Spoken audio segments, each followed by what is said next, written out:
La France Atlas ou notre destinée, aux éditions Cité française, écrit et lu par Charles Ferrus.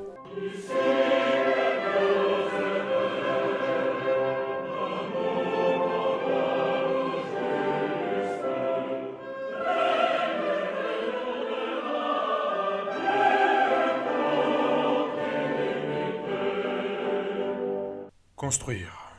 La cité, outil. La cité est un outil, le plus important, le plus décisif dans la destinée humaine.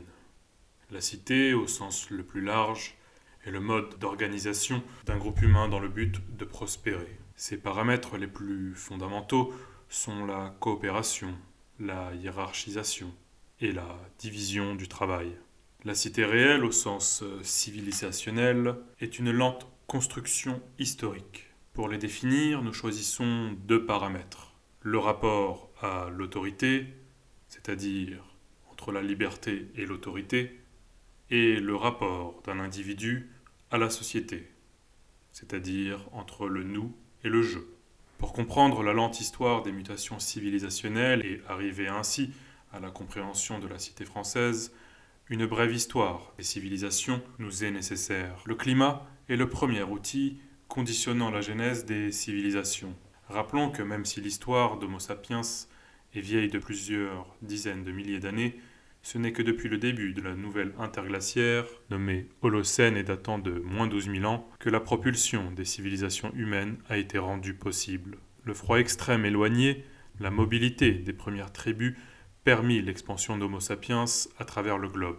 Certains chasseurs-cueilleurs se stabiliseront près des fleuves, où la faune et la flore y sont plus denses, créant ainsi les premiers villages. Le bouleversement climatique d'il y a 5900 ans, désertifiant le Sahara, poussera les tribus humaines à migrer vers des terrains plus propices, notamment autour du Nil, de l'Euphrate, du Tigre, des fleuves jaunes et bleus. L'agriculture est inventée, le nomade devient sédentaire, les villages s'organisent et se hiérarchisent. La question de la propriété se pose et l'héritage avec.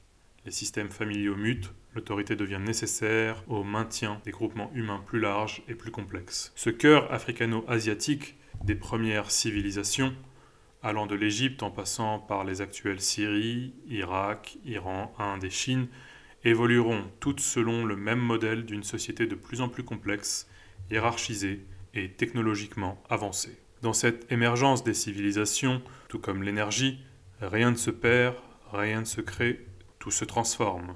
Les civilisations digèrent ou sont digérées. Elles rayonnent, se diffusent et inspirent d'autres groupements humains lointains qui se calquent sur elles tout en gardant leur particularisme. La civilisation touche tard le continent européen. En Crète, le fameux roi Minos n'a rien à envier aux Égyptiens tant sa cité est puissante et rayonnante. L'impressionnante éruption volcanique sur l'île de Santorin anéantira cette civilisation montante. Les survivants fuirent et se dispersèrent sur les îles lointaines tout en conservant leurs dieux, leurs lois et leurs traditions qui avec le temps muteront. Les cités grecques en tant que cités-États deviennent une originalité dans un monde où les empires égyptiens, perses, indiens et chinois règnent.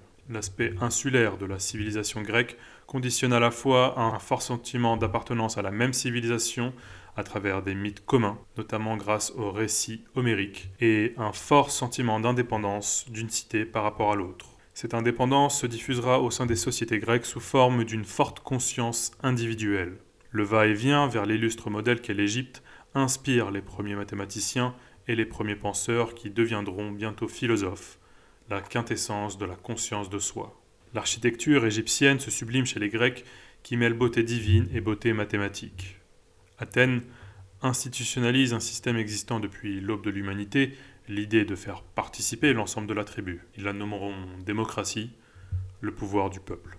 L'idée d'atome du grec insécable se formalise chez Démocrite. L'univers est discontinu, composé de matière et de vide. L'individu, synonyme latin à atome, peut idéologiquement naître, mais les civilisations se grippent très souvent de l'intérieur par lutte intestine et guerre civile qui obligent ces civilisations à essaimer ailleurs. Pendant que Rome naît, la Grèce se meurt. Le dernier sursaut du mourant sera la tentative d'Alexandre le Grand d'unifier le monde grec jusqu'aux confins de l'Inde. De la même façon, les Grecs deviendront l'illustre modèle à suivre pour les Romains. Et de la même façon, les Romains magnifieront à leur tour la civilisation grecque qui magnifiait la civilisation égyptienne. La République romaine, mêlant aristocratie et démocratie, s'étendra pendant 5 siècles et ne pourra survivre à ces guerres civiles que sous la réorganisation de son système politique, renforçant l'autorité centrale et le pouvoir exécutif aux mains de l'empereur. De la République à la chute de l'Empire byzantin, c'est 2000 ans d'histoire romaine.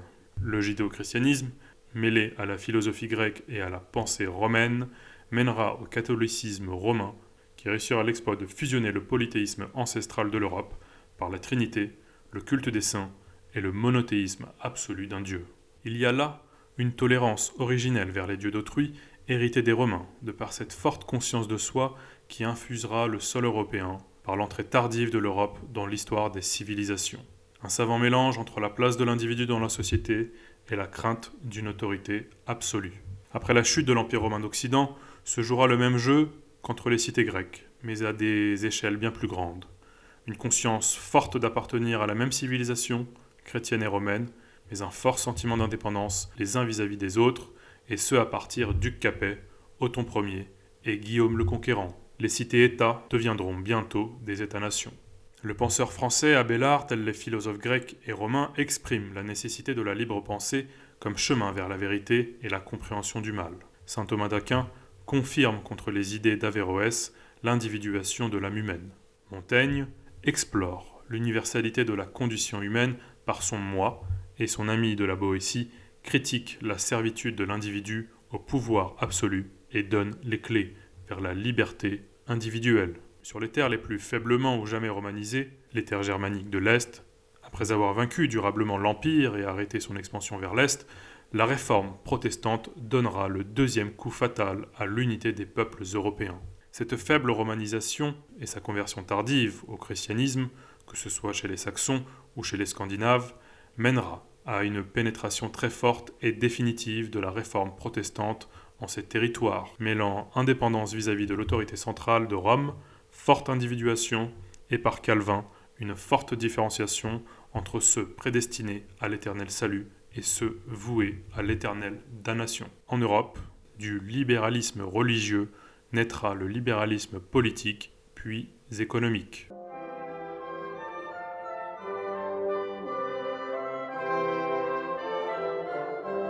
La France Atlas, ou notre destinée, aux éditions Cité française, écrit et lu par Charles Ferrus.